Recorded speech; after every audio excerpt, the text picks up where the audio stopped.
ಮನೆಗೆ ನುಗ್ಗಿ ಕಾಲೇಜು ವಿದ್ಯಾರ್ಥಿನಿ ಮೇಲೆ ಮಾರಣಾಂತಿಕ ಹಲ್ಲೆ.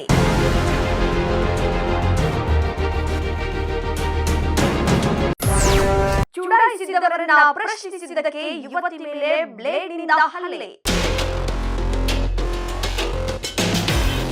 ಮನೆಗೆ ನುಗ್ಗಿ ಹಲ್ಲೆ ನಡೆಸಿ ಬೆದರಿಕೆ ಹಾಕಿದ ಗೂಂಡಾಗಳ ಬಂಧನಕ್ಕೆ ಆಗ್ರಹ.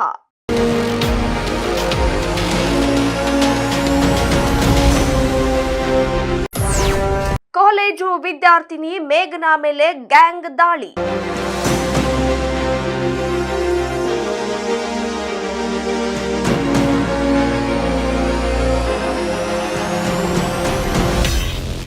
ಕಾಲೇಜು ಮುಗಿಸಿ ಮನೆಗೆ ಮರಳುತ್ತಿದ್ದ ಯುವತಿಯನ್ನ ಚುಡಾಯಿಸಿ ಬಳಿಕ ಆಕೆಯ ಮನೆಗೆ ನುಗ್ಗಿ ಮಾರಣಾಂತಿಕ ಹಲ್ಲೆ ನಡೆಸಿರುವ ಘಟನೆ ಚಿಂತಾಮಣಿ ನಗರದ ಆಶ್ರಯ ಬಡಾವಣೆಯಲ್ಲಿ ನಡೆದಿದೆ. ಘಟನೆಯಲ್ಲಿ ತೀವ್ರವಾಗಿ ಗಾಯಗೊಂಡಿರುವ ಪ್ರಥಮ ವರ್ಷದ ವಿದ್ಯಾರ್ಥಿನಿ ಮೇಘನಾ ಎಸ್ ಪ್ರಸ್ತುತ ಕೋಲಾರದ ಎಸ್ಎನ್ಆರ್ ಆಸ್ಪತ್ರೆಯಲ್ಲಿ ದಾಖಲಾಗಿ ಚಿಕಿತ್ಸೆ ಪಡೆದು ನಂತರ ಚಿಂತಾಮಣಿ ನಗರದ ತಾಯಿ ಮತ್ತು ಮಕ್ಕಳ ಆಸ್ಪತ್ರೆಯಲ್ಲಿ ಚಿಕಿತ್ಸೆ ಪಡೆಯುತ್ತಿದ್ದಾಳೆ.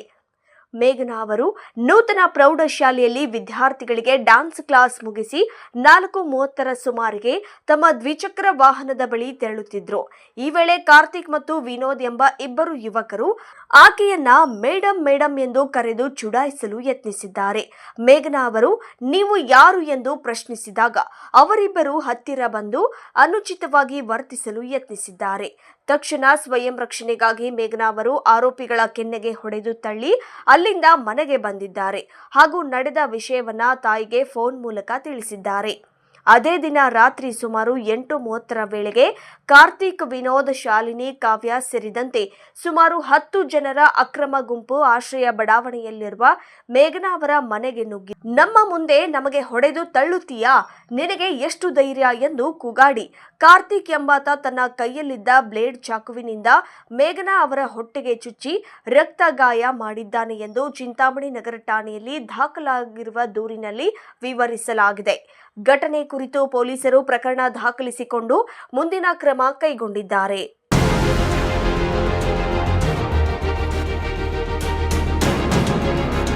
ನನ್ನ ಹೆಸರು ನಿಹಾರಿಕಾ. ನಾನು ಮನೆಯಲ್ಲಿರುವಾಗ ನಮ್ಮಮ್ಮ ಊರಿಗೆ ಹೋಗಿದ್ರು. ಮನೇಲಿ ಯಾರೂ ಇಲ್ಲ. ನಾನು ನಮ್ಮ ಅಕ್ಕ ಇರುವಾಗ ಅವ್ರು ಯಾರೋ ಬಂದುಬಿಟ್ಟು ಜುಟ್ಟಿಟ್ಕೊಂಡು ಹೊಟ್ಟೆಗೆ ಹೆಂಗಂದ್ರೆ ಹಂಗೆ ಹೊಡೆದ್ಬಿಟ್ಟು ನಮ್ಮ ಅಕ್ಕನ ಚಾಕುವಲ್ಲೆಲ್ಲ ಕೊಯ್ದುಬಿಟ್ಟು ಮತ್ತು ನಮ್ಮ ಅಕ್ಕನ ಚಾಕುವಲ್ಲಿ ಕೊಯ್ದುಬಿಟ್ಟು ನನ್ನ ಹೊಟ್ಟೆ ಗುದ್ದುಬಿಟ್ಟು ಜುಟ್ಟಿಟ್ಕೊಂಡು ಹೊಡೆದ್ರು.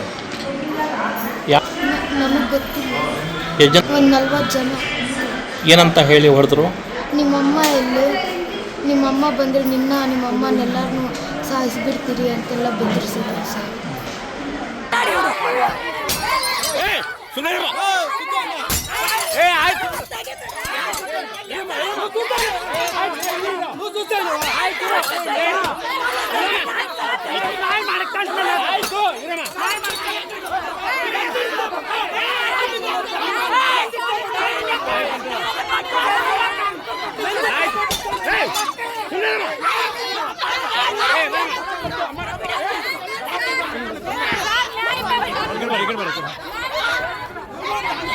ವಿದ್ಯಾರ್ಥಿನಿಯೊಬ್ಬಳ ಮೇಲೆ ಮನೆಗೆ ನುಗ್ಗಿ ಮಾರಣಾಂತಿಕ ಹಲ್ಲೆ ನಡೆಸಿದ ಈ ಹೇಡಿಗಳಿಗೆ ಶಿಕ್ಷೆಯಾಗುವವರೆಗೂ ಅಕ್ರಮ ಭೇಟೆ ನ್ಯೂಸ್ ಸುಮ್ಮನಿರುವುದಿಲ್ಲ.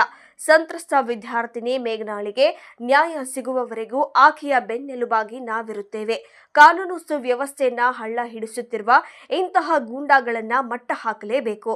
ಇದು ಬರೀ ನ್ಯೂಸ್ ಅಲ್ಲ, ಅನ್ಯಾಯದ ವಿರುದ್ಧದ ಹೋರಾಟ. ನೋಡ್ತಾ ಇರಿ ಅಕ್ರಮ ಭೇಟೆ ನ್ಯೂಸ್ ಕನ್ನಡ.